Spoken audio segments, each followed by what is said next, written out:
Hey everybody, Jack Loves Painting here with another tutorial, and today we're going to be working on this really cool D&D miniature. This is an owl bear from the brand new Army Painter D&D paint set, adding lots of new paint colors to the already existing Army Painter line, and it comes with this really cool exclusive mini. It's a pretty cool monster type mini, pretty big.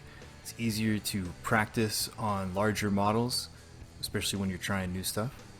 And after priming this guy, missed a few spots, so I'm going to mix some matte black and necromancer cloak, about 50-50 in the airbrush, and this is going to be our base coat for these kind of gray black feathers covering his whole body. So I'm just going to coat all of his feathers, pretty much his whole body, and make sure if there's any thin spots from priming, then they'll get covered up.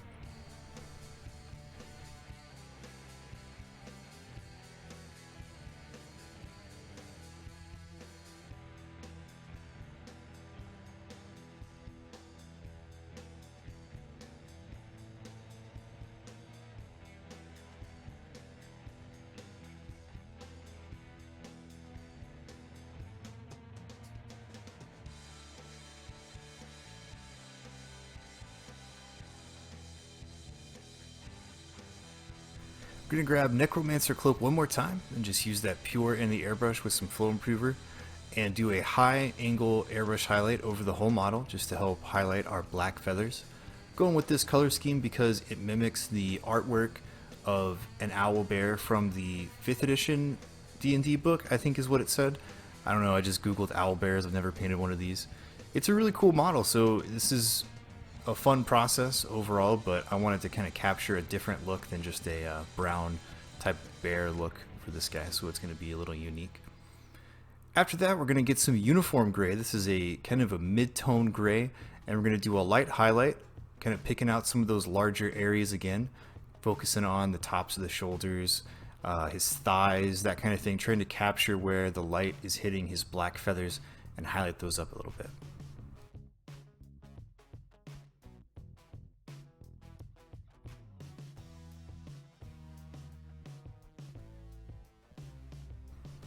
Next, I'm going to grab some of these new D&D paints, Dungeon Stone and Ethereal Blue. I'm going to mix those 50-50, add in some flow improver, and we're going to be picking out some rows of feathers with this kind of blue-gray. In the artwork, he's got some rows of feathers on his arms and his tail feathers, I guess for lack of a better term, because he's not an actual bird, but we're going to try our best.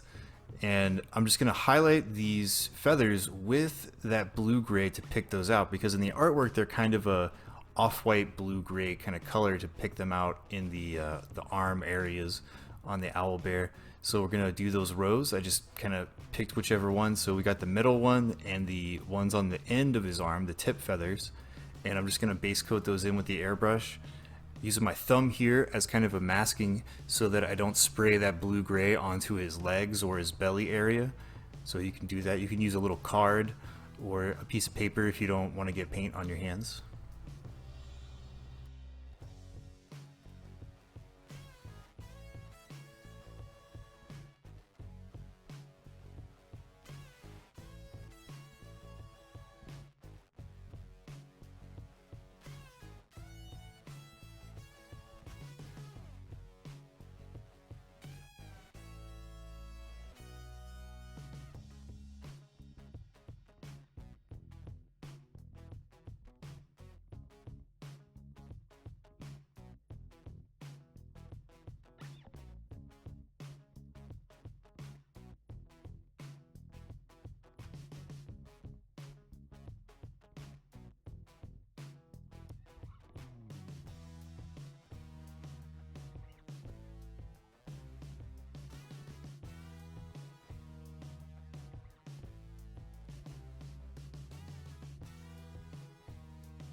I'm going to pull out Ethereal Blue one more time and mix it 50-50 with Ash Gray.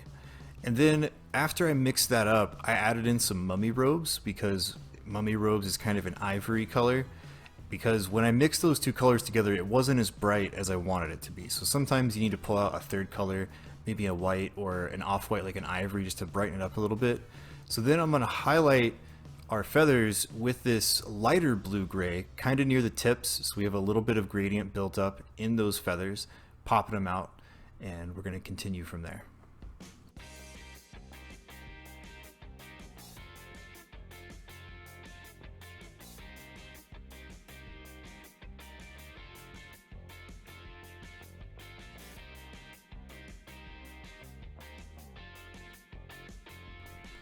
Next, I'm going to pull out some othiguh. I don't know how to say this, it's really weird, but it's this kind of ochre brown color with some fur brown. Mix those 50-50. And we're going to do his head and the little neck ruffles around his head, because in the artwork he's got kind of this almost like a bald eagle kind of look where he's got some black feathers with some blue-gray mixed in those rows. And then for his head and neck area, he's got a warm off-white buildup. So that's what we're doing right now. We're going to base out those areas with this 50-50 mix, and that's going to be the base for our warm off-white colors.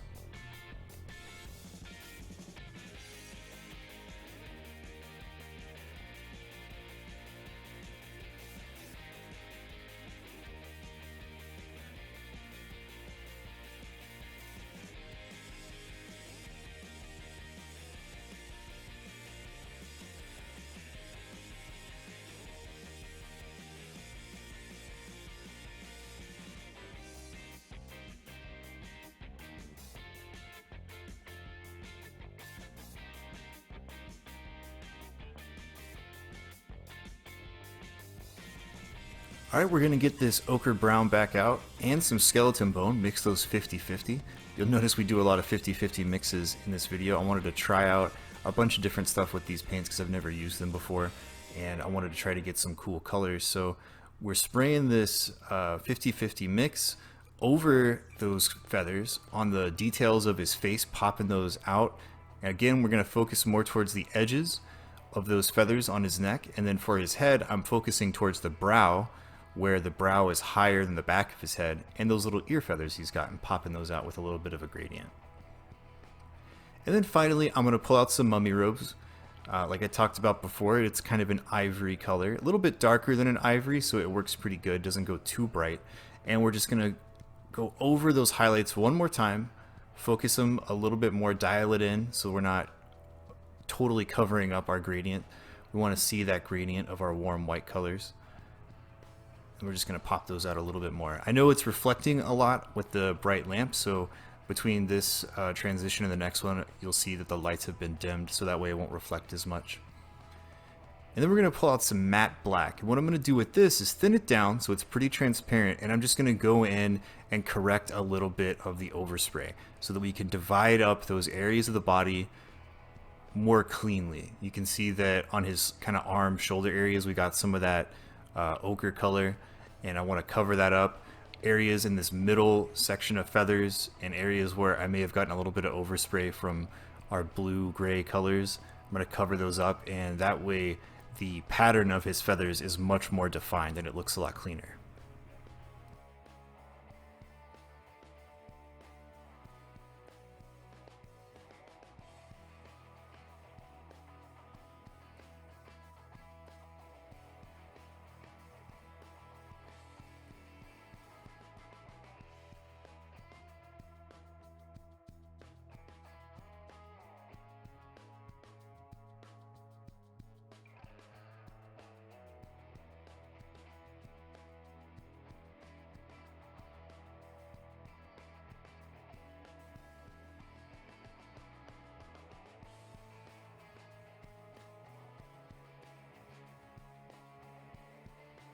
I'm going to grab ash gray one more time, and we're going to focus on the soft fleshy parts of his body. So you can see his feet have no feathers, and his palms and the tops of his fingers have no feathers. So I'm just going to focus those with the ash gray, pop those out a little bit.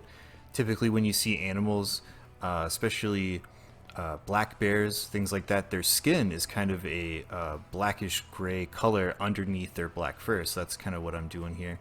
Just popping out those softer flesh tones with a little bit of ash gray, and also hitting some of the larger areas where light would hit those top feathers, just giving them a final little pop highlight.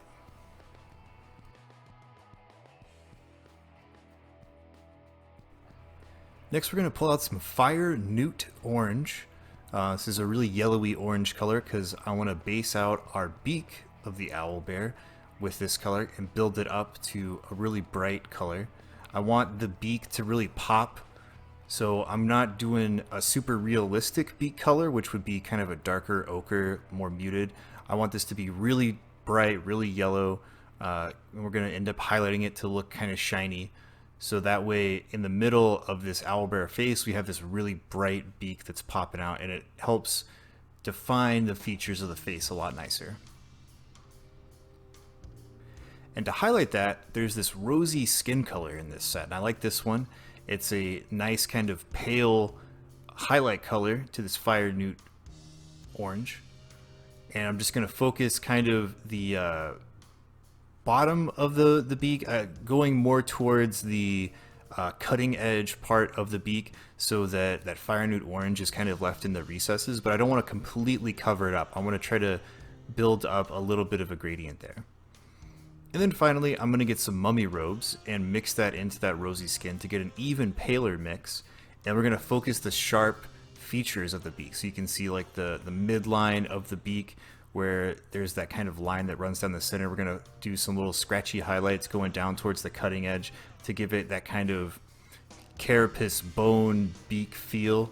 I'm not really sure what that material is actually called on birds. Maybe it's some kind of bone. I'm not a ornithologist, so I don't really know, but that's what we're doing just to give it some texture, give it some scraped up feel, give it that kind of bony carapace texture. And then we're going to do the eyes. And I know birds' eyes are usually yellow, but I wanted to do something a little different with this guy to help it pop, so we're doing green eyes, just, you know, for fun, why not? And I'm just going to base out the eyes with that angel green, making sure to stay nice and clean just on the sculpt of the eye. I don't want to get any of this on the feathers, so take your time, work in really thin coats, and you should be fine. These are pretty big eye sculpts for a bigger monster character, so this is a good model to practice painting eyes on.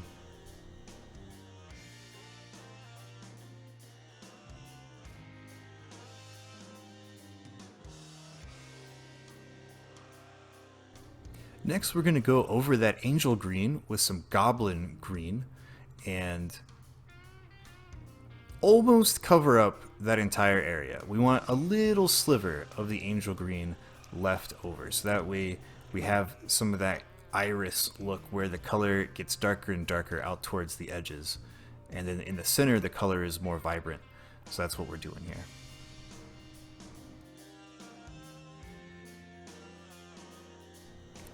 Next, I'm going to get some jungle green. This is a really, really bright green. It's really going to pop these eyes out. And again, I'm thinning this out into really thin coats. You can see that I'm getting the excess moisture out of the brush on my thumb there, so that way I can paint with very, very thin coats and create translucent coats over those greens, because the brighter colors like this jungle green or your ivories or your really bright yellows are typically pretty hard to base coat with.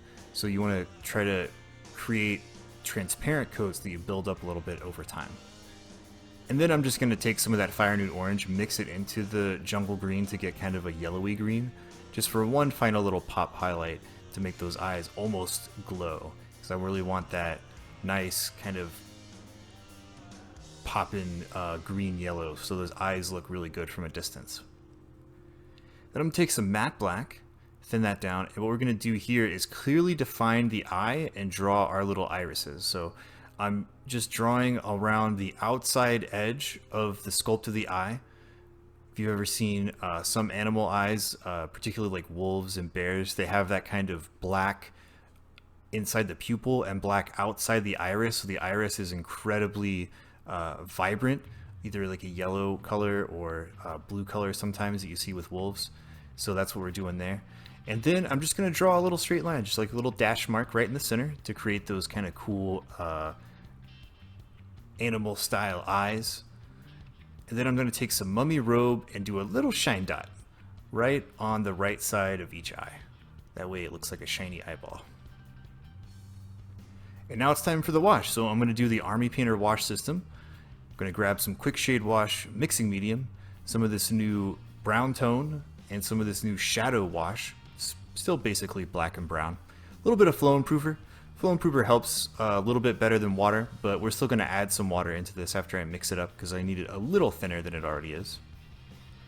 So we're just going to mix that up really good, add in a little bit of water, and then we're going to start putting that all over the model. Make sure that when you're applying this, you're not going too heavy-handed. You want to just lightly touch the brush over what you're washing and let that wash flow over. And if you need to move it around, you can get some water on your brush and then again, very lightly move that wash around and try to get it to get into all the recesses. If there's anywhere with big puddles or it's pooling too much in any one area, just dry it for brush and then wick it away and repeat. That's typically how I get such clean washes on my models. If I see it building up too much, I'll get some water on there, kind of move it around so it's thinner, and then I'll wick it all the extra away so that way there's no puddles or coffee stains anywhere that I don't want them.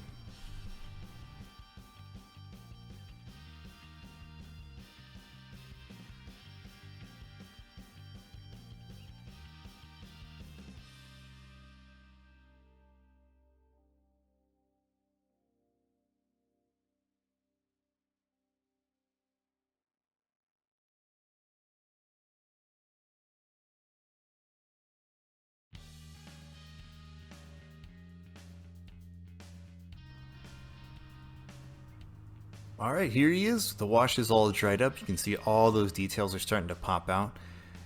This is part one of this video. We're going to do this guy in 2, possibly 3 parts, depends on how long it takes. But in part 2, we're going to come in and start doing all of the details on the model. So we're going to work on his claws.